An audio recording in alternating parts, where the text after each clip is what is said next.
कल डिस्कशन चल रही थी एबीसी एक्टिविटी बेस्ड कॉस्टिंग पे, उसके हमने कुछ क्वेश्चन देखे और उस एरिया को हमने क्लोज किया था। कोई सवाल एबीसी से? कुछ आपको इलस्ट्रेशंस कहा गया था, एक आध इलस्ट्रेशन थी, एक क्वेश्चन था मजीद आपसे कहा था कि आप ऐसे इसको अटेम्प्ट कर सकते हैं असाइनमेंट में। किसी डिस्कशन पे कोई किसी पॉइंट पे कोई इशू? जी बेटा।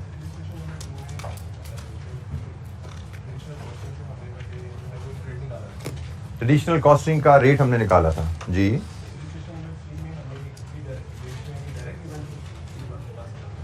इलस्ट्रेशन 2 में हमने रेट निकाला था, इलस्ट्रेशन 3 में हमें रेट निकालना नहीं था क्योंकि इलस्ट्रेशन 3 में उसने प्रॉफिट स्टेटमेंट मांगी है, उसने रेट तो मांगा ही नहीं हुआ आपने। और बाय द वे रेट उसने एब्जॉर्प्शन रेट से ऑलरेडी गिवन थे हमें, सॉरी यहाँ तो उसने इलस्ट्रेशन 3 में हमें departmental overhead absorption rate available है ट्रेडिशनल एब्जॉर्प्शन कॉस्टिंग के लिए।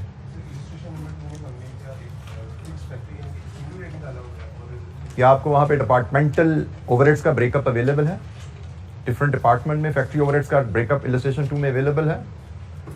The answer is no. So you cannot have departmental overhead absorption rate. यहाँ पे 3 डिपार्टमेंट्स हैं, प्रोडक्शन ओवरहेड्स को डिपार्टमेंट्स में ब्रेक करके आपको रिपोर्ट किया गया है। Only then you can have departmental overhead rates. यहाँ पे आपको फैक्ट्री के ओवरहेड्स एक्टिविटीज में डिवाइड करके टोटल बता दिया गया, तो इसलिए आप यहाँ सिंगल ओवरहेड रेट निकालेंगे क्योंकि एक आपको फिगर अवेलेबल है ओवरहेड की। इलस्ट्रेशन 3 में आपको ऑलरेडी गिवन है 2 रेट्स, कैसे निकाले गए उसकी वर्किंग हमें नहीं दी गई, हमें 2 रेट्स दे दिए गए हैं। उसने दोनों डिपार्टमेंट के अलग-अलग एब्जॉर्प्शन रेट निकाले हुए हैं, एक मशीन आवर पे एक लेबर आवर पे। जी एनी अदर क्वेश्चन, कोई और सवाल? जी बेटा। जी डायरेक्ट मटेरियल और डायरेक्ट लेबर को प्राइम कॉस्ट में ऐड किया था जी। मशीन आवर की कॉस्ट क्या होती है मुझे बताएंगे आप? For example can you think of? बेटा होती तो क्या होती? मशीन चलेगी तो क्या खर्चा आएगा? मशीन चलेगी तो क्या खर्चा आएगा? इसको लीजिए।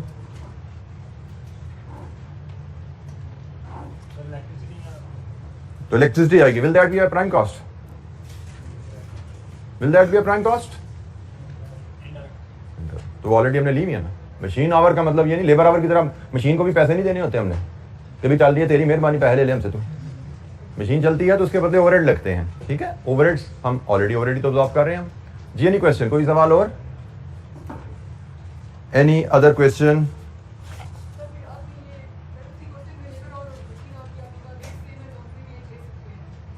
लेबर आवर मशीन आवर्स में जी बिल्कुल, मैंने इलस्ट्रेशन 1 की बात कर रहे हैं, क्या कहा था?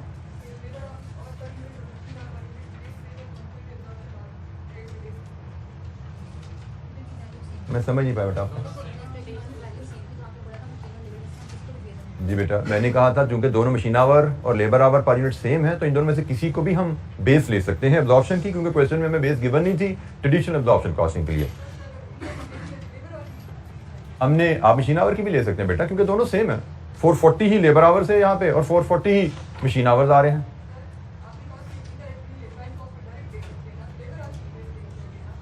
बेटा प्राइम कॉस्ट में डायरेक्ट कॉस्ट लेते हैं, प्राइम कॉस्ट का मतलब ही सम ऑफ डायरेक्ट कॉस्ट है, लेकिन when it comes to base selecting a base for overhead absorption तो वहां पे हमने अलग से डिस्कशन की हुई है। हम वो ओवरहेड एब्जॉर्प्शन की बेस पर यूनिट भी ले सकते हैं, वो पर हम लेबर आवर भी ले सकते हैं, वो पर मशीन आवर भी ले सकते हैं, वो as a percentage of prime cost भी ले सकते हैं। 5 मैं अभी टर्म फिर नहीं बोलता, वो 5 आइटम की अलग लिस्ट हमने पढ़ी हुई है। What are the possible absorption basis for overheads? Overhead के चैप्टर में, चैप्टर नंबर 2 में 5 बेसिस की लिस्ट आपको गिवन है, उनमें से एक मशीन आवर्स भी है। तो मतलब दिस शोज के रीडिंग कमजोर है, बार बार चीजें नहीं पढ़े, ये चीजें आपको याद होनी चाहिए थी अब तक, कब तक आपको पता होना चाहिए था क्या क्या चीजें लिखी हुई है किताब में। मतलब अगर बेटा अगर आपको चीजें याद नहीं हो रही, मैंने अभी आज का हमारा एजेंडा जो है प्राइमरली अभी हम शुरू करते हैं टेस्ट की डिस्कशन पे, वो इसीलिए है कि आपको टेस्ट किस लिए लिए जाते हैं कि आप जो मेहनत कर रहे हो वो टेस्ट में जाके देखो कि आपकी परफॉर्मेंस क्या है, उससे आपको गेज होता है मेहनत सफिशिएंट है या नहीं है। तो टेस्ट में अगर आप नहीं बैठे तो आपको पता नहीं लगता कि आपकी मेहनत जो आप कर रहे हो काफ़ी है या नहीं है। आप अपने तौर पे ही मुतमिन होकर बैठ जाते हो, मैं तो रोज़ का 2 घंटा या 1 घंटा पढ़ा हूँ काफ़ी होगा, तो भाई वो काफ़ी है या नहीं है, यह हर बच्चे के लिए वेरी करेगा। किसी बच्चे के लिए 1 घंटा भी पढ़ना काफ़ी होगा कॉस्ट एंड मैनेजमेंट को डेली, लेकिन किसी बच्चे के लिए 3 घंटे भी सफिशिएंट शायद ना हो, क्योंकि हर बच्चे की अपनी कैपेसिटी और अपना एप्टीट्यूड होता है। कुछ बच्चों को न्यूमेरिकल सब्जेक्ट्स आसान लगते हैं, जो कि ज़्यादातर हमारे जो पाकिस्तानी कौम है उनको न्यूमेरिकल सब्जेक्ट में कंफर्टेबल होते हैं, लेकिन बहरहाल कुछ बच्चे ऐसे होते हैं जिनको थ्योरेटिकल सब्जेक्ट कंफर्टेबल होते हैं, न्यूमेरिकल चैलेंजिंग होते हैं। तो हर बच्चे को अपनी पर्सनैलिटी, अपनी ट्रेड्स, अपने एप्टीट्यूड के हिसाब से इनपुट देनी होती है, और आप जो इनपुट दे रहे हो वो सफिशिएंट है या नहीं है। सेल्फ असेसमेंट बहुत मुश्किल होती है मोस्ट ऑफ द स्टूडेंट्स के लिए। एक्सेप्शंस आर ऑलवेज देयर, जो टेस्ट में बैठे बगैर अपने आप को असेस कर सकते हैं कि मेरी इनपुट काफ़ी है या नहीं है, लेकिन majority of the student they need to be assessed कि आप जो इनपुट दे रहे हो वो काफ़ी है या नहीं है। और वो असेसमेंट वैसे तो रेगुलरली आपकी क्लास में होती है, आप रेगुलरली क्लास में बैठ रहे हो, अगर क्लास में अगले लेक्चर की बातों आप समझ पा रहे हो, पिछले लेक्चर से रिलेटेड जो टर्म जिक्र किया जा रहा है वो फॉलो कर पा रहे हो, इट मीन्स आपने पीछे होमवर्क ठीक किया हुआ है। लेकिन अगर आपको क्लास में चलते हुए पिछली डिस्कशन से रिलेटेड कोई बात होती है और आपको समझ नहीं आती, जैसे यहाँ पे आज ही हमने डिस्कशन में बातें एक दो आई ऐसी जो हमारी पिछली डिस्कशन से रिलेटेड थी, लेकिन आप लोग नहीं फॉलो कर पाए, इसका मतलब पीछे से आपने चीज़ें रिवाइज बार बार नहीं की, किताब में सारी चीज़ें लिखी हुई हैं। ये मतलब कोई चीज़ मैंने नहीं बताई जो मैंने बोली ना हो, या किताब में ना लिखो, ऐसी कोई बात आज यहाँ पे हमारी क्लास में अभी तक डिस्कस नहीं हुई। लेकिन अगर आप लोग उसको नहीं फॉलो कर पा रहे, इसका मतलब पीछे से आपकी रीडिंग कमज़ोर है, होमवर्क आपका कमज़ोर है, which needs to improve. Coming to the test, हमारा पहला टेस्ट जो हुआ, अब सबसे पहले अलार्मिंग चीज़ जो उसमें रही दैट इज द अटेंडेंस। मतलब unfortunately despite knowing you people के आप सबको पता है कि यू आर फेसिंग चैलेंज, क्योंकि आप पीछे से अकाउंटिंग में एग्जामिशन लेके आए हैं, स्पेशल केस इस दफ़ा, और आपको पता है कि आपके लिए ये सब्जेक्ट इस वक्त चैलेंज के तौर पे शुरू हुआ, क्योंकि आपने फाइनेंशियल अकाउंटिंग की एबीसी नहीं पता और हमने कॉस्ट काउंटिंग शुरू की। आल्दो हमने बड़े स्लो पेस से ग्रेजुअली उसको हम लेकर चले, लेकिन उसके बावजूद आई कुड फील कि many of you are facing challenge primarily due to lack of homework. जो मैंने शुरू में कहा था कि आपको एक्स्ट्रा करना पड़ेगा, जो आपने एक पेपर की एग्जाम्पशन ली है उसको भी कंपनसेट करना है आपने। मतलब कॉस्ट की अपनी रिक्वायरमेंट तो है ही है कि भाई एक नया सब्जेक्ट शुरू हुआ है तो उसको तो होमवर्क करना ही करना है, लेकिन नोइंग के एक पीछे एग्जाम्पशन लेके आए हुए हैं, उसकी वजह से मजीद डेफिशिएंसी यहाँ पे फील हो रही है, तो एक्स्ट्रा होमवर्क रिक्वायर्ड था। लेकिन मुझे लग रहा है एक्स्ट्रा क्या, अभी तो जो रिक्वायर्ड था सब्जेक्ट का अपना, उसमें भी मुझे लग रहा है आप उसको भी मीट नहीं कर पा रहे। तो दिस इज अ चेक, पहली बात। दूसरी बात, नोइंग दिस कि आप अभी जरा सब्जेक्ट में कमजोर हो, you need to assess yourself कि आप कहाँ पे खड़े हो, आपको टेस्ट में बैठना था। लेकिन अनफॉर्चुनेटली हमारी टेस्ट की अटेंडेंस जो है वो तकरीबन कोई 40% के करीब रही है। 40% स्टूडेंट्स टेस्ट में बैठे हैं, और उससे भी अलार्मिंग चीज़ जो इसको मैं अलार्मिंग नहीं कहूँगा, टेस्ट में बैठे तो एटलीस्ट जो बैठे दे वर एबल टू असेस। हमारा जो पास परसेंटेज है वो नेग्लिजिबल है, मतलब मैं उसको यहाँ पे कैलकुलेट करके परसेंटेज में मुझे दिया हुआ है, हाँ जी दिया हुआ जी। जो अपीयर्ड बच्चे हैं, नहीं जो अपीयर्ड बच्चे हैं उनका पास हमें कैलकुलेट नहीं हुआ हुआ, जो अपीयर्ड है उनमें से जो पास परसेंटेज है दैट इज, ये मैं सिर्फ बता रहा हूँ, जो नहीं बैठे उनके लिए भी जरा ये लम्बा फिक्रिया है, वो अपनी तरफ से पता नहीं क्या समझ के बैठे हैं। 13% इज पास रेट, कि जो बैठे हैं उनको at least they were able to assess themselves, और जो बैठे नहीं वो तो पता नहीं किन हवाओं में होंगे, हम क्या कर लेंगे, क्या तोपे चलाने जा रहे हैं हम। तो अगर आप टेस्ट में नहीं बैठोगे तो पहली बार टेस्ट में बैठने का इरादा करते हो, it gives you a little push to study, कुछ ना कुछ पुश मिलती है। आप बैठने का इरादा करते हो तो कुछ ना कुछ एक्स्ट्रा 2-3 घंटे आप पढ़ लेते हो। दूसरी बात, आप बैठोगे तो आप पता कर पाते हो कि भाई क्या चैलेंज रहा। अब मैं I want to hear from someone कि जो बैठा और रिजल्ट तो आप सब लोग ले चुके हो, क्या चैलेंज रहा, क्या एक्सपीरियंस रहा टेस्ट में। मैंने आई ट्राइड के टेस्ट हम रिलेटिवली सिंपल रखें, आसान रखें, लेकिन फिर भी I want to have a feedback कि आपके कुछ बच्चे मुझे क्लास के बारे में मिलते रहे, उन्होंने बात की, तो आई थॉट कि मैं क्लास में फीडबैक लेना चाहूँगा। टेस्ट में आप लोग बैठे तो आपको टेस्ट का एक्सपीरियंस कैसा रहा इस सब्जेक्ट में, फर्स्ट टाइम आपने इसको अनसीन क्वेश्चन देखे, कैसा एक्सपीरियंस रहा। एनी वॉलंटियर जो अपना एक्सपीरियंस शेयर करना चाहते हो, अच्छा बुरा, what ever feeling you had, what ever issues you had, kindly share कीजिए। जी जनाब, जी बेटा।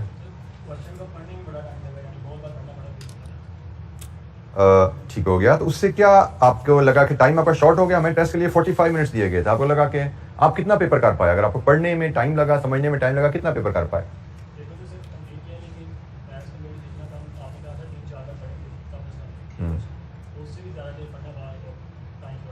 अच्छा, आप कह रहे हैं आपको 3-4 साल से 3 दफ़ा से भी ज़्यादा पढ़ना पड़ा, तो अगर आपको याद रखें तो मैंने कहा था 3 दफ़ा आपका टारगेट है कि एग्जाम में पहुंचो, 3 दफ़ा पढ़ के अनसीन सवाल समझ आ जाए, दिस इज योर टारगेट। अगर आप इस स्टेज पे आपको 3 दफ़ा में पढ़ के समझ नहीं आ रहा, this does not mean it's a worrying sign, it just mean कि you need more revision and practice, you need more maturity on the subject and topic. तो वो तो definitely with the passage of time आती जाएगी। And I was not expecting यहाँ पे हर बच्चा हमारा कोई 80-90% स्कोर लेगा, लेकिन this was also not expected कि ओनली 13 और 14% student would pass. Pass percentage में तो मैं एक्सपेक्ट कर रहा था जो बच्चा बैठेगा majority of them should pass, बेशक 50, 51, 52, 55 की रेंज में रहे, कम बच्चे हों जो शायद ऊपर 100 या 80-90 की रेंज में जाते, लेकिन पास परसेंटेज स्कोर करना 45 मिनट में should not have been issue. क्योंकि टारगेट आपका प्राइमरी पहला टारगेट होता है 5% उस बैरियर को क्रॉस करना। उसके बाद होता है जनाब अच्छा 50 अब टच हो गया, 55, 60, 65, 70 जितने की बेहतर की कोशिश कर सकते हैं करें। तो 45 मिनट्स में आप कहें जी 100 नंबर लेना मुश्किल था, 100% लेना मुश्किल था, आई कैन अंडरस्टैंड। लेकिन आप कहो 45 मिनट्स में समझ के उसको 50 मार्क्स लेना। अब 50 मार्क्स लेने के लिए आपको सारी ट्रीटमेंट ठीक करना जरूरी नहीं है, इवन सारी ट्रीटमेंट करना जरूरी नहीं है। आप कुछ मिस कर जाओ, कुछ स्किप कर जाओ, मुश्किल अगर नहीं समझ आ रही छोड़ दो, कंप्लीट करना पेपर वो जरूरी है। आपको क्यों ज्यादा टाइम लगता है? बात देखो, हर आइटम की एक ट्रीटमेंट का तरीका ट्रीटमेंट होती है जो कि डिटेल उसमें क्वेश्चन में लिखी होती है। आप बात करते जो मुश्किल ट्रीटमेंट होती है उसको 3-4 दफा पढ़ना पड़ता है। पूरा सवाल में हर ट्रीटमेंट मुश्किल नहीं होती, ऐसा ही हो रहा है। कुछ ट्रीटमेंट मुश्किल होती है जो आपका टाइम लेती है, तो जो आपको लग रहा है मुश्किल है, टाइम ले रही है, उनको स्किप कर दो। क्योंकि पहला टारगेट क्या है भाई, गिवन टाइम में पेपर पूरा भी तो करना है ना। हमने पढ़ते पढ़ते या उसको किसी ट्रीटमेंट में फंस के टाइम इतना जाया नहीं कर देना कि हम पेपर पूरा ना कर पाए। हमारा ये भी टारगेट, हमने पढ़ना जरूर है, समझना जरूर है, लेकिन उसके साथ हमने गिवन टाइम में पूरा भी करना है। जो ट्रीटमेंट हमें लग रहा है ये मुश्किल है, हम उस ट्रीटमेंट को बाईपास कर देंगे, क्योंकि हर ट्रीटमेंट के नंबर होते हैं। मार्किंग स्कीम आपसे अगर अभी शेयर हो चुकी है, आपकी मार्किंग स्कीम आपने शेयर कर ली मेरे, सोल्यूशन एंड मार्किंग स्कीम, ये सोल्यूशन एंड मार्किंग स्कीम आपसे शेयर हो चुकी हुई है। तो आप उसके हिसाब से अपना खुद असेस करो, गेज करो अपने आप को। आपने ईमेल किया मुझे आके मैंने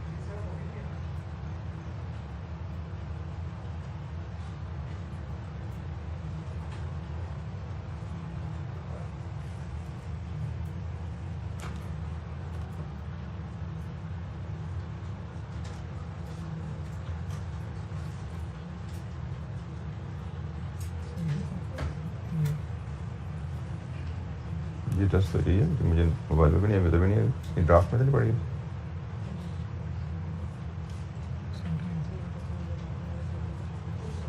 आपका ईमेल एड्रेस जी मेल ही आपका?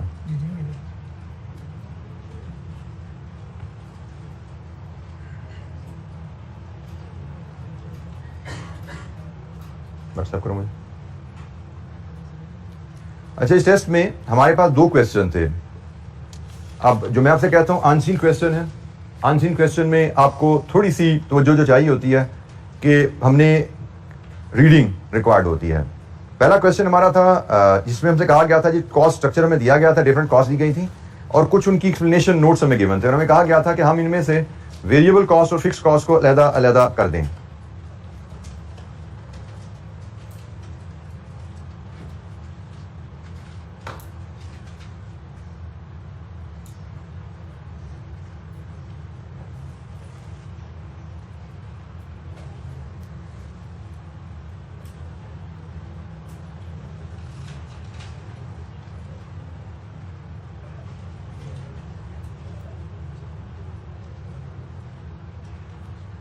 बेटा आपने क्वेश्चन नहीं भेजे मुझे, सिर्फ सोल्यूशन भेजे हुए हैं।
अच्छा, ये हमारा क्वेश्चन नंबर 1 था हमारे पास, जिसमें हमें डिफरेंट कॉस्ट स्ट्रक्चर दिया गया था, डिफरेंट कॉस्ट की लिस्ट दी गई थी और हमसे कहा गया था इन कॉस्ट में इनको अलहदा कीजिए, variable and fixed cost for the year में। 10 मार्क का क्वेश्चन था। अब 1 बाय 1 हमें एक एक कॉस्ट को पढ़ना था और उससे रिलेटेड नोट हमें देखना था। जैसे मैं अगर डिस्कशन पार्टनर से बात करूं, insurance premium is paid against plant and building. अब ये इंश्योरेंस प्रीमियम आप बताइए, क्या ये फिक्स कॉस्ट होती है, वेरिएबल कॉस्ट होती है? It is a fix cost. कोई इन्फॉर्मेशन अवेलेबल नहीं हमें, in the absence of information we know it's a fix cost. तो ये तो जनाब आसानी से हमने इसको क्लासिफाई कर दिया, ये फिक्स कॉस्ट है। फिर दूसरी कॉस्ट इलेक्ट्रिसिटी चार्जेस है, इसके बारे में हमें नोट बताया गया है। Electricity charges comprise of certain fixed annual charge of 8 per unit consumed during total 12,000 units of electricity were consumed। कुछ फिक्स चार्जेस हैं और बाकी 8 रुपए पर यूनिट के हिसाब से हैं। Certain fix annual charge and ₹8 per unit consume, और टोटल 12,500 कंज्यूम हुए। अब इसमें क्या चैलेंज है जी? अब ये एक एक नंबर की कैलकुलेशन है कि ये टोटल बिल है जी इलेक्ट्रिसिटी का, इसमें से 8 × 12,500 वेरिएबल है, जो पर यूनिट है वो वेरिएबल है, तो वो जो बाकी बचा वो फिक्स है। इसमें भी आपका कोई चैलेंज नहीं आता। रिपेयर एंड मेंटेनेंस पे जाएं जी, 94,000 note number 3। Repair and maintenance comprise of annual overhaul of all factory asset and small part replacement of machine. Each part replacement cost 8,000 and takes place after every 2,000 machine hours. During 2020 production machines were used for 6,000 hours. अब हमने पढ़ा हुआ variable cost क्या होती है, जिसका ताल्लुक activity से है। तो उसने बता दिया कि एक certain cost repair and maintenance में है जिसका ताल्लुक एक्टिविटी से है। मतलब 8,000 की पार्ट रिप्लेसमेंट होती है हर 2,000 घंटों के बाद, मतलब इसका ताल्लुक आवर से बता दिया। और पूरे साल में आपने काम किया 6,000 घंटे, इसका मतलब कितनी पार्ट रिप्लेसमेंट हुई होंगी? 3 पार्ट रिप्लेसमेंट। इसका मतलब 24, 8 × 3, 24,000 आपका वेरिएबल है, बाकी आपका फिक्स है। सिर्फ आपने क्वेश्चन को पढ़ना है और आपको चीजें समझ आनी चाहिए। सैलरीज एंड वेजेस का नोट हमारे पास है 4। Salaries and wages comprise of permanent staff salaries and direct wages of production. अब आपको पता होना चाहिए परमानेंट स्टाफ की सैलरी फिक्स होती है और डायरेक्ट कॉस्ट हमेशा वेरिएबल होती है। तो उसने कहा जी इसमें परमानेंट स्टाफ की सैलरी भी है जो कि फिक्स होती है और डायरेक्ट सैलरी भी है, डायरेक्ट स्टाफ की सैलरी भी है जो कि वेरिएबल होती है। एवरेज प्रोडक्शन वेज रेट जो डायरेक्ट वेज का होता है 80 per unit of product. During 2020 15,000 units of product were produce. तो उसने आपको डायरेक्ट वेज की इंफॉर्मेशन दे दी कि ये टोटल सैलरी में परमानेंट स्टाफ की सैलरी भी है, वेज भी है। वेज कितनी है बता दी इसने, 15,000 × 80 ये वेजेस हैं, तो बाकी आपका फिक्स हो गया। ये कितने बनते हैं? 12 लाख। तो 15 लाख में से 12 लाख आपका वेरिएबल हो गया, बाकी फिक्स है। तो ये एक एक नंबर की कैलकुलेशन है, सारी ऐसे होने वाली हैं। डेप्रिसिएशन की कहानी क्या है जी? ये नोट डेप्रिसिएशन का आ रहा है। Depreciation production machine is charge at 100 पर machine our. Depreciation on all other factory overhead asset is charged on straight line basis. So जो उसने में पर आवर डाटा दे दिया, इसको हम वेरिएबल ओवरहेड क्लासिफाई कर देंगे और ये आपका 100 पर मशीन आवर के हिसाब से अप्लाई होना है, ये 6,000 मशीन आवर से। तो 100 पर मशीन आवर के हिसाब से 6,000 मशीन आवर्स ये आपकी वेरिएबल होगी और बाकी आपकी फिक्स हो जाएगी। Other factory overhead includes variable overhead costing 50 rupees per unit of product. तो यूनिट कितने बनाए हैं? 15,000।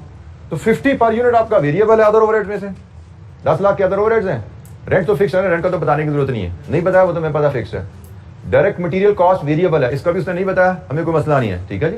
डायरेक्ट मटेरियल वेरिएबल है, रेंट फिक्स है। इसमें इंफॉर्मेशन चाहिए, इसमें फिक्स वेरिएबल दोनों होते हैं, वो उसने मैं यहाँ पे बताया हुआ है कि 50 पर यूनिट प्रोड्यूस जो है वो आपका वेरिएबल है। तो आपने अकॉर्डिंगली इसमें से 7,50,000 वेरिएबल को डाला, बाकी फिक्स को चला गया। ये आपका सारा सोल्यूशन आपसे यकीनन शेयर हो चुका है, ये इसकी सारी वर्किंग अवेलेबल है जी हमारे पास। Insurance premium fixed, electricity variable fix, repair and maintenance variable बाकी fix, salaries and wages variable बाकी फिक्स, डेप्रिसिएशन वेरिएबल बाकी fix, direct material variable, rent fix, overheads variable बाकी फिक्स। उसने सारी वेरिएबल कॉस्ट की इंफॉर्मेशन आपको दी हुई है। टोटल कॉस्ट में से जो जो वेरिएबल है उसकी उसने इंफॉर्मेशन दी हुई है, ये उसकी सारी कैलकुलेशन है। आप टोटल कॉस्ट में से वेरिएबल कैलकुलेट करते हैं और फिक्स माइनस करते जाते हैं, फिक्स बैलेंस की फिगर आती जाती है और ये नंबर है आपके कि भाई फिक्स कॉस्ट वेरिएबल कॉस्ट का अलग करना, एक नंबर हाफ नंबर, एक नंबर हाफ नंबर, इस नंबर बटे में है। ये 10 मार्क्स का टोटल शायद आपका सवाल बनाया गया था। ये तो 10/10 ना लेना जुल्म वाली बात थी। इसमें अगर कोई बच्चा 10/10 नहीं ले रहा, क्योंकि इसमें कोई इंफॉर्मेशन ऐसी नहीं थी जिसमें आप फंसते। और ये वो सवाल है, आपको याद रखना है कि हर पेपर में दो तरह के सवाल आते हैं, एक टाइम वेस्टर्स चैलेंजिंग क्वेश्चन होते हैं और एक आसान सवाल होते हैं। तो हमारे टेस्ट में दो सवालों में से ये एक आसान सवाल दिया गया था आपको कि भाई एक एक दफा जुमला पढ़ना है, दो दफा पढ़ने की इसको जरूरत नहीं थी। आपने कहा चार दफा पढ़ के समझ नहीं आया, तो ये वो सवाल है जो दूसरी दफा पढ़ने की जरूरत भी अक्सर बच्चों को नहीं पढ़नी चाहिए थी। जुमले में क्लियरली बताया गया, चलो दूसरी दफा एहतियातन पढ़ लेते भाई क्लियर हो जाए, गलती तो नहीं कोई हो रही, क्योंकि एक एक रीडिंग में ये वर्ड आपको क्लियर करता है। अगर आपने रिक्वायरमेंट पढ़ ली है, रिक्वायरमेंट समझ लिया आपने,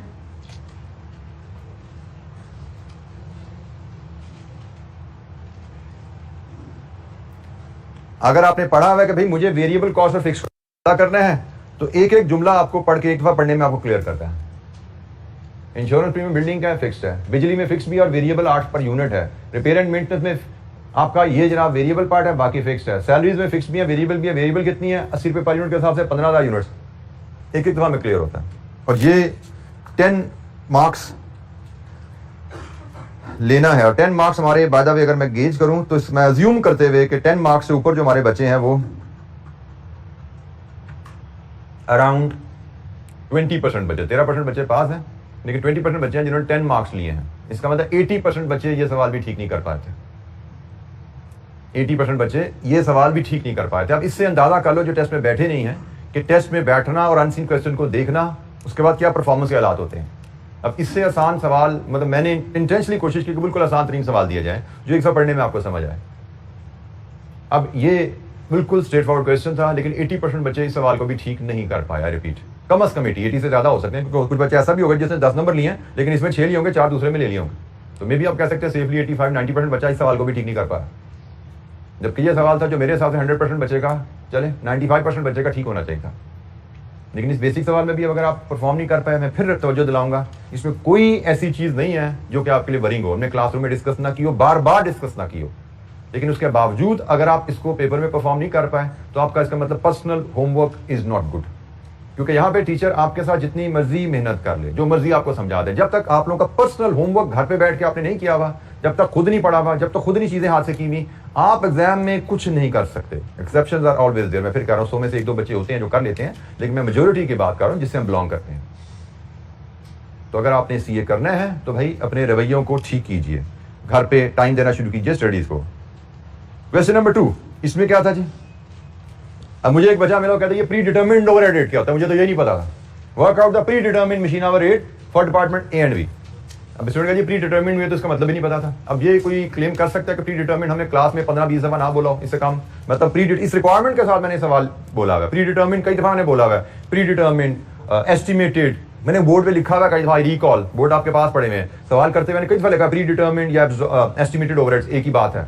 अब एक बच्चा कोई आगे कहते हैं प्री डिटरमिन्ड का मतलब ही नहीं पता, तो या वो क्लास में आया नहीं, आया तो सोया रहा है और घर जाकर तो कुछ किया नहीं, इसमें तो कोई दूसरी राय नहीं अगर उसको प्री डिटरमिन्ड का मतलब नहीं पता था। जी रिक्वायरमेंट बड़ी अजीब सी। अब इसमें क्या बात है रिक्वायरमेंट में जी? सिंपली 2 डिपार्टमेंट्स हैं, आपने कहा ये दोनों डिपार्टमेंट्स का मशीन आवर बेसिस पे रेट निकाल दो। एब्जॉर्प्शन रेट ए और बी का मशीन आवर बेसिस पे। अब इसमें डाटा क्या है? एक सारी बात अनसीन चीज है, कोई एक चीज तो नई डालनी होती है ताकि आपको थोड़ा सा कोई चैलेंज मिले कि भाई नई चीज कुछ चाहिए, अलर्ट हो। तो वो नई चीज इसमें क्या डाली थी? Your assistant has prepared following factory overheads budget for the year 2022। Assistant ने प्रिपेयर किया, हमें टोटल कॉस्ट बताई गई हैं और उनका कुछ का डिपार्टमेंट में ब्रेकअप दे दिया गया, मतलब ये एलोकेटेड है, इनको हमेशा अपोर्शन करना है। कोई सर्विस डिपार्टमेंट नहीं है, ये भी सानी रखी गई थी कि सिर्फ आपसे अपोर्शनमेंट करवाई जाए, रीअपोर्शनमेंट भी नहीं कही गई आपको। लेकिन you have ascertained the following adjustment should be made in above estimates. Estimate दिए गए, आपको लगा भी इन एस्टिमेट में खराबी है, पहले एडजस्टमेंट थोड़ी करनी चाहिए, ये इन एस्टिमेट्स में कॉस्ट का उनमें ये गलती है। गलती क्या है? An increase of 10% in the price per KG of all indirect material for both department, whereas an increase of 20% indirect material quantity consumption for both for B only। उसने कहा ये जो indirect material है ना, दोनों डिपार्टमेंट्स की price 10% ज्यादा लगानी चाहिए थी जिसने ये वर्किंग बनाई है, और डिपार्टमेंट बी की क्वांटिटी भी 20% ज्यादा होनी चाहिए थी। आपके सिस्टर ने अंदाजा लगाया ना भाई इतना हमारे खर्चा आएगा, तो आपने रिव्यू करते हुए गलती निकाली कि भाई इसने गलत कर दिया अंदाजा। यहां पे प्राइस 10% ज्यादा होनी चाहिए थी, इधर प्राइस भी 10% ज्यादा होनी चाहिए और क्वांटिटी 10% ज्यादा होनी चाहिए। ये एक एडजस्टमेंट करने को उसने हमें कहा है। अब इस एडजस्टमेंट में चैलेंज क्या है, मैं अगर बात करूं, अगर हमने ये मटेरियल की कॉस्ट कैसे आती है, तो सोच सकते हैं हम मटेरियल की कॉस्ट कैसे निकाल दें? Price per KG into quantity, बिल्कुल ठीक है, प्राइस इंटू क्वांटिटी, इसी से कॉस्ट निकली है ना। तो अगर प्राइस 10% बढ़ानी है, 10 की जगह 11 करनी है, तो इसका मतलब कॉस्ट आपकी 10% बढ़ जाएगी। तो यहां पे सिंपली आपने इसको 1.1 10% इसमें ऐड करना था, तो ये 3300 आपकी रिवाइज कॉस्ट हो जानी थी।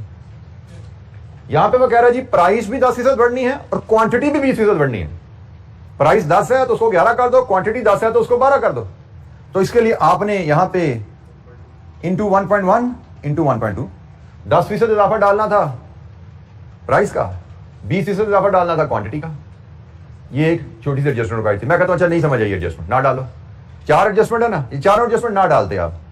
ए बी सी, हाँ ए में 2 एडजस्टमेंट है, बी में डेप्रिसिएशन है और सी में टोटल 4 एडजस्टमेंट है। मैं कहता हूं 4 ना डाल, आपको नहीं समझ आ रही है इनका क्या करना है, छोड़ दो, ना डालो। आप अपोर्शनमेंट तो करो, ओवरहेड एब्जॉर्प्शन रेट तो निकालो। 14 में से 4 एडजस्टमेंट नहीं डालते, 4 नंबर कट जाते, 5 कट जाते, 9 तो मिलते ना। अब कोई बच्चा कहे जी मुझे इन पॉइंट की समझ ही नहीं आई इसलिए मैंने सवाल ही नहीं किया, तो यही तो मैं आपको सिखाता आ रहा हूं।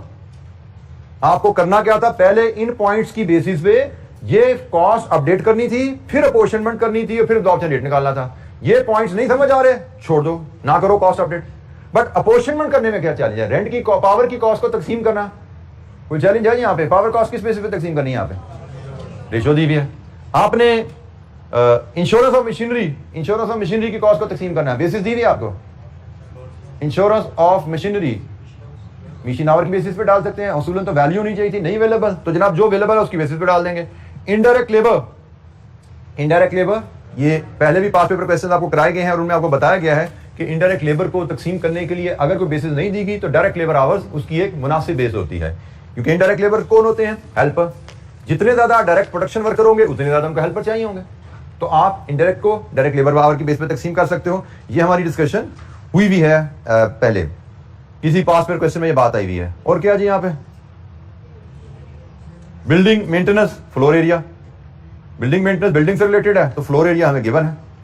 तो आपको अगर ये 4 पॉइंट समझ नहीं आते, 3 पॉइंट समझ नहीं आते, इनको छोड़ दो, अपोर्शन करो, ओवरहेड एब्जॉर्प्शन रेट निकालना है, टोटल ओवरहेड रेट आ जाएंगे, ये मशीन आवर था, इससे डिवाइड करके रेट आ जाना।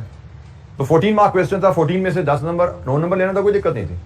तो मेरे हिसाब से एक एवरेज बच्चे को यहाँ पे मैं कहता हूँ 8 जमा 8 16 17 नंबर बनते थे, पास होना कोई चैलेंज नहीं था यहाँ पे, अगर आपने जो बातें आपको सिखाई गई हैं वो सीखी होती, रीजनेबली आपने रिवीजन की होती, और जो आपको बातें बताई गई हैं सवाल कंप्लीट करना है, छोड़ना नहीं बीच में। जो चीज समझ आती है ट्रीट कर दो, जो नहीं समझ आती मट्टी डाल दो। ये एडजस्टमेंट नहीं समझ आई, मट्टी डाल दो इन पे, नहीं समझ आ रही छोड़ दो इनको, कोई बात नहीं। बट उसने कहा ओवरहेड एब्जॉर्प्शन रेट पर मशीन आवर दो, तो दो उसको रेट, उसमें तो कोई चैलेंज नहीं है ना। जब डिपार्टमेंट्स में तकसीम करना खर्चा और हर डिपार्टमेंट के खर्चे को उसके मशीन आवर से डिवाइड करना, उसमें तो कोई चैलेंज नहीं है। चैलेंज ये नई चीज आ गई थी आपके सामने, तो नई चीज का मतलब ये नहीं का सवाल नहीं होता। नई चीज का मतलब है पहली बात तवज्जो दो, ये भी ठीक होगी, तवज्जो देने से भी समझ नहीं आ रही तो भाई 3-4 नंबर है छोड़ दो। तो 100 नंबर में से हर सवाल में 10-10 नंबर के सवाल में से 3-4 नंबर छोड़ो भी तो भी 60-65-70 नंबर बनते हैं, आराम से आप पास होते हो। बट अगेन उसके लिए ये चीजें आपको प्रैक्टिस में लानी पड़ेंगी, प्रैक्टिस में आप लाएंगे ये आदतें अपनी, तो यकीनन आप बड़े आसानी से पास होंगे इंशाअल्लाह। लेकिन अगर आप पेपर में बैठोगे ही नहीं, टेस्ट में बैठोगे ही नहीं, ये आदतें जो सिखाने की कोशिश कर रहा हूँ, स्टेप वाइज मार्किंग की अहमियत बता रहा हूँ आपको, स्टेप वाइज मार्किंग को एग्जाम में कैसे अप्लाई करना है वो बातें आपसे बता रहा हूँ। अगर इनको अप्लाई नहीं करोगे आप टेस्ट में बैठ के, तो एग्जाम में जाके ये कुछ नहीं होने वाला आपसे। इनको प्रैक्टिस करना पड़ता है, घर में भी प्रैक्टिस करना पड़ता है, सोल्यूशन देखे बगैर सवाल करो, जो आता है करो, जो नहीं आता उसको छोड़ दो, कोई बात नहीं। सवाल कंप्लीट करना सीखो, मैं बार बार कह रहा हूं सवाल को कंप्लीट करना सीखो, ये वो स्किल है जो एग्जाम में काम आएगी। परफेक्ट हो जाए, करेक्ट हो जाए, बड़ी अच्छी बात है, लेकिन पहला काम है कंप्लीट होना करना आ जाए हमें। ठीक है बीच में कुछ गलतियां हो जाए, ठीक है कुछ ट्रीटमेंट हमें समझ आए, कोई बात नहीं, सवाल कंप्लीट करना हमने सीख लिया तो उस कंप्लीट क्वेश्चन में गलतियां खुद ब खुद विद प्रैक्टिस आहिस्ता आहिस्ता कम होती जाएंगी। जैसे जैसे एग्जाम के करीब जाते जाएंगे, हमारी अभी 50% ठीक होता है तो फिर 60% पे चले जाएंगे, 70 पे चले जाएंगे, 90 पे चले जाएंगे, 100% ठीक होना शुरू हो जाएगा। लेकिन कंप्लीट करना शुरू करेंगे तो फिर ठीक होना शुरू होगा बाद में। हम कहेंगे हमने ठीक ही करना है, सोल्यूशन देके ठीक करना है, this is not the way. इससे आप कुछ नहीं सीख पाओगे, कहीं नहीं पहुंच पाओगे। सवाल को पढ़ो, खुद पढ़ो, ठीक करना सीखो, कंप्लीट करना सीखो, और विद एक्सपीरियंस आपकी एरर रेट खुद ब खुद कम होता जाएगा। अब इस सवाल में सिर्फ एक जरा सी चीज थी कि पहले इन खर्चों को थोड़ा एडजस्ट कर लेना था, तो इन एडजस्ट करना था, फिर आपने वही अपोर्शनमेंट थी, रेशियोज आपको गिवन थी, ये इसकी रेशियो गिवन है, ये एलोकेशन थी, ये मशीन कॉस्ट होगी, मशीन इंश्योरेंस, मशीन कॉस्ट हमें गिवन थी, क्वेश्चन में नजर तो नहीं आ रही थी मशीन का जी। डेप्रिसिएशन का रेट गिवन है, वहां से मशीन कॉस्ट निकलती है। सॉरी मैंने क्वेश्चन चूंकि मैंने पूरा पढ़ा नहीं, हमें पार्ट बी में, लेकिन फॉर दैट मैटर का तो आपको नहीं समझ आई, आपने वो भी नहीं निकाली। डेप्रिसिएशन, आपने इंश्योरेंस की एलोकेशन अपोर्शनमेंट गलत कर दी तो कितने नंबर कटे? 1 नंबर। इंश्योरेंस की एलोकेशन 2 नंबर, चलो 2 नंबर कट गए, 4 नंबर कट गए, 2 नंबर कट गए, 6 नंबर कट जाते हैं, 8। तो फिर मैं कहता हूँ आपने ये एडजस्टमेंट सारी ना करते, इसमें तो बड़े ज्यादा नंबर दिए तुमने, वैसे 5 नंबर दिए, 5 ये हैं, स्टिल 5 ये निकल के 2 ये निकाल दो, साथ पासिंग मार्क्स फिर भी बनते हैं। इस क्वेश्चन में अगर हम समझे सवाल मुश्किल है, अगर हम समझें ये सवाल मुश्किल है, तो मैं अगर यहाँ पे 0 कर लूँ, 0 बनता नहीं है, लेकिन मैंने कहा 0 कर दो, मुझे ये समझ नहीं आई एडजस्टमेंट कैसे करनी है जो उसने ABC लिखे हुए हैं, और मैं कहता हूँ मुझे ये भी पॉइंट समझ नहीं आया मैंने मशीन कॉस्ट कैसे निकालनी है, फिर भी 10 में से 7 नंबर आते हैं। 7 नंबर यहाँ आते हैं। पहला क्वेश्चन आसान तरीन सवाल 10 नंबर है, मैं कहता हूँ चलो जी 8 नंबर ले लो, वहाँ पे उधर भी गलतियाँ कर दी आपने, 8 नंबर वहाँ लो, तो 7 जमा 8 15 नंबर बनते हैं, तो 24 में से 15 नंबर डिसेंटली पास होते हो, जो कि मेरे हिसाब से मेजोरिटी ऑफ स्टूडेंट्स को कम से कम जरूर लेने चाहिए थे। आई वाज एक्सपेक्टिंग कि इस तरह का टेस्ट बना था 80-90 पर जो बच्चा बैठेगा 80% बच्चा जरूर पास होगा, लेकिन आसान टेस्ट में पासिंग मार्क्स स्कोर ना कर पाना, इसका मतलब है कि आपको जो चीजें सिखाई गई हैं आपने उनको कैप्चर अभी तक नहीं किया। जो आपको रिवीजन प्रैक्टिस करने का तरीके बताए जा रहे हैं आप उनको फॉलो नहीं कर रहे हैं, विच इज नॉट गुड। जी भाई। ओ काका बुढ़ा हो गया बताते बताते, तुम्हें वैल्यूज के नंबर नहीं होते, वैल्यूज के नंबर नहीं है। नंबर किस चीज के हैं? ये जो भी कॉस्ट है या सही या गलत है इसको आपने इस रेशियो में तकसीम कर दिया, नंबर इस चीज के हैं। ये जो भी कॉस्ट है सही है या गलत है इसको आपने गिवन रेशियो में तकसीम किया है, नंबर इस चीज के हैं। वैल्यूज के नंबर नहीं है। 2 रुपए per hour machine absorption rate निकालने का कोई नंबर नहीं है। ये इसने 1.95 निकाला, 2.44 निकाला, आप यहाँ पे 6 रुपए निकालो, आप यहाँ पे 8 रुपए निकालो, फिर भी आप 12 आउट ऑफ 14 नंबर ले सकते हो। ये रेट निकाल के दे दो, फिर भी 12 आउट ऑफ 14 ले लोगे नंबर। क्यों? ऊपर 1-2 नंबर की गलती होगी, होने दो भाई। वैल्यूज के नंबर नहीं हैं, नंबर हैं प्रिंसिपल की एप्लीकेशन के। असूल आपने ठीक अप्लाई किया, अब गलत वैल्यू फीड करके ठीक असूल लगाओगे तो वैल्यू तो गलत ही आएगी, पर नंबर असूल के हैं, नंबर वैल्यूज के नहीं हैं। और ये बात फिर वही का बैठोगे टेस्ट में परफॉर्म करोगे, घर पे प्रैक्टिस करोगे, बार बार प्रैक्टिस करोगे तो ये चीजें सीख के इंप्रूव कर पाओगे। रिवीजन नहीं करनी, प्रैक्टिस नहीं करनी और उसके बाद टेस्ट में नहीं बैठना तो ये चीजें आप नहीं सीख पाओगे। टेस्ट ये चीजें नहीं सीखोगे तो एग्जाम में परफॉर्म नहीं कर पाओगे। Ultimately you all are here to learn how to do better in the exam, how to pass the exam, and if you are not going to learn these things जो आपको पास होने के लिए सिखाई जा रही हैं तो it's a waste of time and money. बस मेरा तो फर्ज है, मैंने तो एनर्जी लगानी है, मैं तो लगा दूंगा, लेकिन आपका पैसा भी गया और टाइम भी गया अगर आपने नहीं सीखा तो, और फिर बाद में पछताओगे। मैं फिर बार बार बोल रहा हूं कि रिग्रेट है सीए में बहुत ज्यादा। अगर आप टाइम पे अर्ली पीरियड में मेहनत नहीं करते तो पाइपलाइन आगे बहुत बढ़ती जा रही है। यू ऑल शुड नो कि विद एवरी हर अटेम्प्ट में कितना बच्चा कैफ पास करता है। Do you have any idea? Pakistan में आपकी कोई आइडिया हर अटेम्प्ट में कितना बच्चा कैफ पास करता है? 1500 to 1600 बच्चा कैफ पास कर रहा है, उसमें से कम 700-800 लाहौर में होता है। इसका मतलब आपकी एक अटेम्प्ट लेट हुई ना कैफ पास होने में, आपके आगे 700-800 बच्चा लाइन में लग गया है। जो आपसे जूनियर था आपके आगे निकल गया, पास होके आर्टिकल की लाइन में लग गया। और इसका मतलब आपका सीवी 700-800 के नीचे दब गया, क्योंकि जिसने सारी बात फर्स्ट अटेम्प्ट में पास किया उसको उसका सीवी ऊपर आ जाएगा ना खुद बहुत। आप लेट अटेम्प्ट लेट हो गए हो, आपने 3 में नहीं 4 अटेम्प्ट लगा दी, आपका सीवी 700-800 के नीचे चला गया। 2 अटेम्प्ट लेट किया आपने, 3 की जगह 4 अटेम्प्ट लगाई, 700 नीचे गए हो। 4 की जगह 5 लगा दो कैफ कंप्लीट करने में, 1500 नीचे चले गए हो। 1500 बच्चों के बाद शायद आपकी बारी आएगी। आप लोगों को इस चीज का एहसास नहीं है। सीए करने के बाद ये नहीं कि बस क्लास में आके बैठ जाओ सीए हो जाएगा। इट्स अ लाइफस्टाइल, मैं बार बार बोल रहा हूँ, it's a continuous effort for next 5 years। और तभी आपको वो जो रिसर्च रिवार्ड का आपको ख्वाब दिखा के इस प्रोफेशन में किसी ने आपको गाइड किया था, वो ख्वाब बिल्कुल ठीक है, लेकिन अगर किसी ने आपको ये नहीं बताया कि ये 5 साल आपको लाइफस्टाइल चेंज करना पड़ेगा, तो मैं आपको मुसलसल बताता आ रहा हूँ, इस चीज को भी हजम कर लो कि अगर वो ख्वाब जो आपको दिखा के यहाँ पे भेजा गया है या लाया गया है, वो ख्वाब सारे सच्चे होंगे इंशाअल्लाह, लेकिन उसके लिए आपको मेहनत करनी पड़ेगी। मेहनत करेंगे सब ख्वाब पूरे होंगे, लेकिन अगर मेहनत नहीं करोगे तो बहुत ज्यादा चैलेंजेस आने वाले हैं इस प्रोफेशन में। अभी आपका पहला चैलेंज कैफ है, इससे सब धक्के धुक्के खा के निकल जाते हैं। उसका अगला चैलेंज आना है आर्टिकल की सर्च। जितने धक्के यहाँ पे ज्यादा खाए होंगे उससे ज्यादा धक्के वहां खाओगे। यहाँ पे धक्के खाए बगैर पास करोगे तो वहां पे भी इज्जत से आर्टिकल मिलेंगे, आराम से वहां पे अपनी कंटिन्यू करोगे ट्रेनिंग। इधर धक्के खाए आपने, उससे ज्यादा धक्के आर्टिकल में खाने पड़ जाएंगे आपको, क्योंकि आर्टिकल ढूंढना और किसी अच्छी फर्म को ज्वाइन करना और उसके साथ ट्रेनिंग कंप्लीट करना, it's a challenge, it's a new challenge. वहां पे प्रॉब्लम आएगी। और फिर एटीट्यूड अगर यहाँ पे आपने गलत सेट कर दिया, कैफ आपने धक्के खा के किया, तो सीफैप तो भूल जाओ, क्योंकि सीफैप के लिए again you need perfect attitude. एक प्रोफेशनल स्टूडेंट का एटीट्यूड चाहिए होता है सीफैप करने के लिए, जो कि अगर आप कैफ में भी डेवलप नहीं कर पाए तो सीफैप में तो भाई वैसे ही मत मारी होती है। 9 to 6, 7, 8 ऑफिस में बैठे होते हैं हम, वहां पे आपने क्या सीखना है?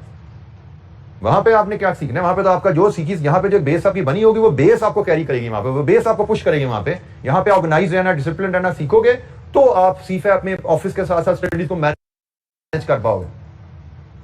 अगर यहाँ पे क्या जुल रहे हैं, कैफ धक्के खा के हो जाता है। मैं फिर बोल रहा हूँ कैफ इतना चैलेंज नहीं है, किसी का पहली में 3 में नहीं होगा, 4 में हो जाएगा, 4 में नहीं होगा, 6 में हो जाएगा, 8 में हो जाएगा, कर लेते हैं। बड़े बच्चे देखें 8, 10 में, 12 में कर लेते हैं।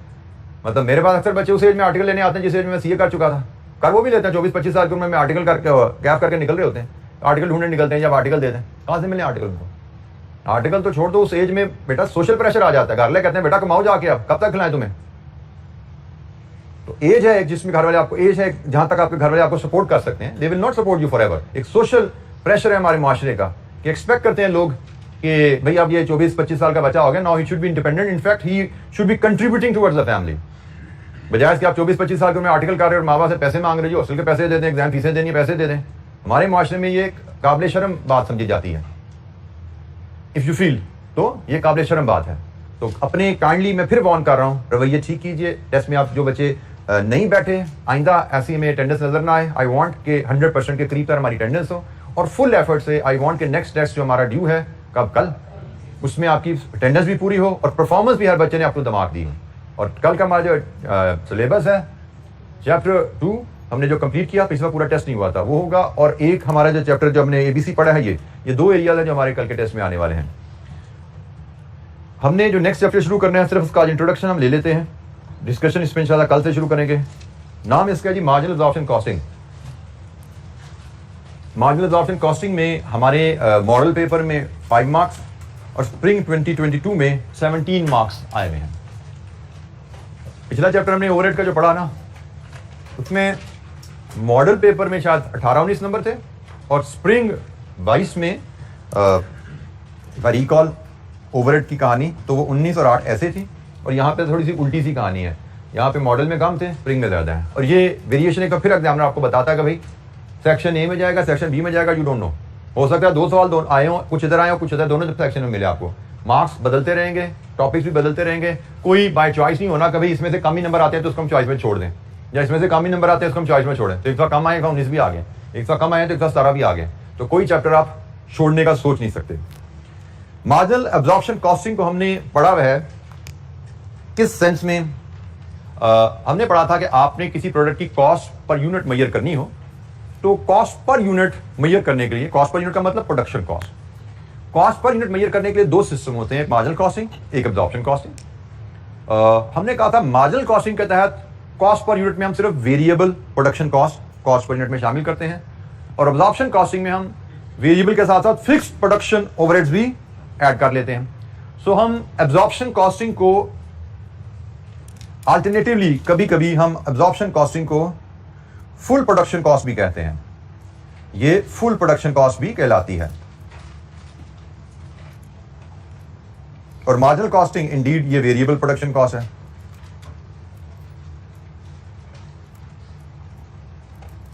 अच्छा जी, हमने जो डिस्कशन की थी प्रोडक्ट कॉस्ट हम क्यों कैलकुलेट करते हैं, अभी तक तो हमारी बात रही थी प्रोडक्ट कॉस्ट हम इसलिए कैलकुलेट करते हैं कि हमने प्रोडक्ट की प्राइस सेट करनी होती है। हम मार्जिनल कॉस्टिंग से प्रोडक्ट कॉस्ट कैलकुलेट कर लें, एब्जॉर्प्शन कॉस्टिंग से प्रोडक्ट कॉस्ट कैलकुलेट कर लें, हमें प्रोडक्ट की प्राइस सेट करनी होती है, इसलिए हमें प्रोडक्ट कॉस्ट की जरूरत होती है। लेकिन अब आप लोग चूंकि फाइनेंशियल अकाउंटिंग आई बिलीव पिछले 2-3 हफ्ते में कुछ पढ़ चुके हैं और आप लोग यकीनन सीख चुके हैं कि आपको प्रोडक्ट कॉस्ट की जरूरत एक और मकसद के लिए भी पड़ती है, और वो मकसद है जब आप प्रॉफिट एंड लॉस बनाते हो,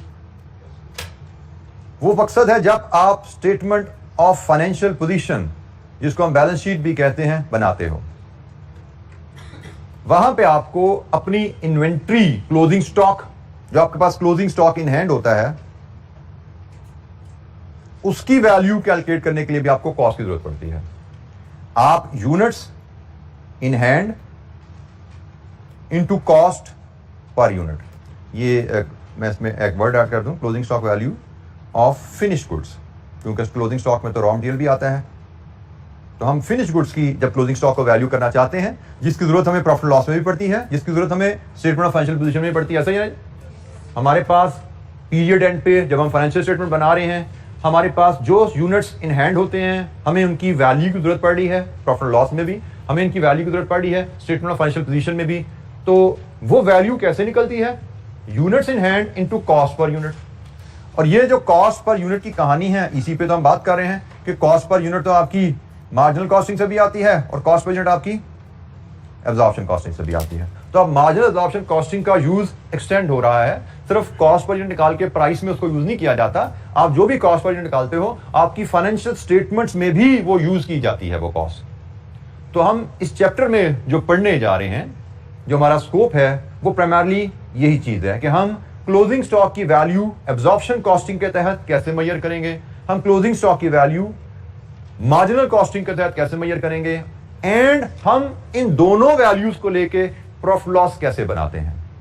मार्जिनल कॉस्टिंग के तहत इन्वेंट्री वैल्यू लें, प्रॉफिट लॉस कैसे दिखता है, और एब्जॉर्प्शन कॉस्टिंग के तहत वैल्यू लें तो प्रॉफिट लॉस कैसे दिखता है। तो हमारा मेन एजेंडा जो रहने वाला है इस चैप्टर में, दोनों सिस्टम्स के तहत इन्वेंट्री वैल्यूएशन को लेके पीएनएल बनाना, ये हमने सीखना है जी। मार्जिनल कॉस्टिंग के तहत पीएनएल हम कैसे दिखाएंगे, एब्जॉर्प्शन कॉस्टिंग के तहत पीएनएल कैसे दिखाएंगे।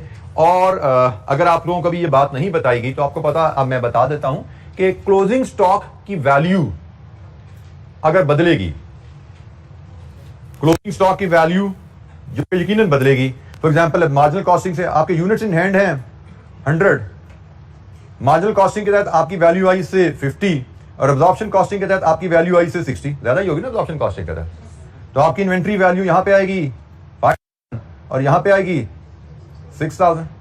स्टॉक वही है 100 यूनिट्स का, लेकिन सिस्टम बदलने से ये 100 यूनिट्स 5000 के या यही 100 यूनिट्स 6000 के हमारी किताबों में है।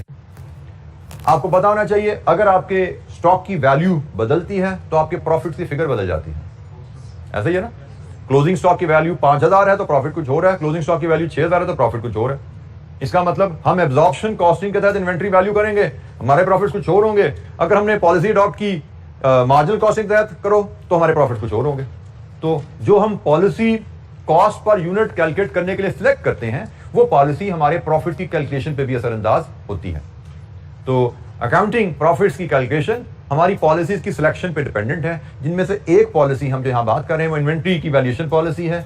हम मार्जिनल कॉस्टिंग पे इन्वेंट्री को वैल्यू करते हैं, हमारी इन्वेंट्री वैल्यू के हिसाब से प्रॉफिट्स आएंगे। हम एब्जॉर्प्शन कॉस्टिंग पे इन्वेंट्री वैल्यू करेंगे, हमारी इन्वेंट्री वैल्यू फर्क होगी, हमारे प्रॉफिट्स भी बदल जाएंगे। तो हमने इस चैप्टर में यही सीखना है कि मार्जिनल कॉस्टिंग के तहत इन्वेंट्री वैल्यू करें तो प्रॉफिट्स की कैलकुलेशन, एब्जॉर्प्शन कॉस्टिंग के तहत इन्वेंट्री वैल्यू करें तो प्रॉफिट्स की कैलकुलेशन, और फिर जो डिफरेंस आ रहा है इस डिफरेंस की इन्वेस्टिगेशन, ये भी हमारे स्कोप में है। भाई इन दोनों के तहत प्रॉफिट में जो फर्क आ जाता है इसको इन्वेस्टिगेट करके इनको रिकंसाइल करना, रिकंसिलेशन का वर्ड सुना हुआ है, तो इन प्रॉफिट्स को रिकंसाइल करना ये भी हमारे स्कोप में है। तो डिस्कशन शायद हम कल शुरू करेंगे इस एरिया पे, और marginal absorption costing chapter number 3। ठीक है जी, आज के इतना ही। Thank you very much. अस्सलाम वालेकुम।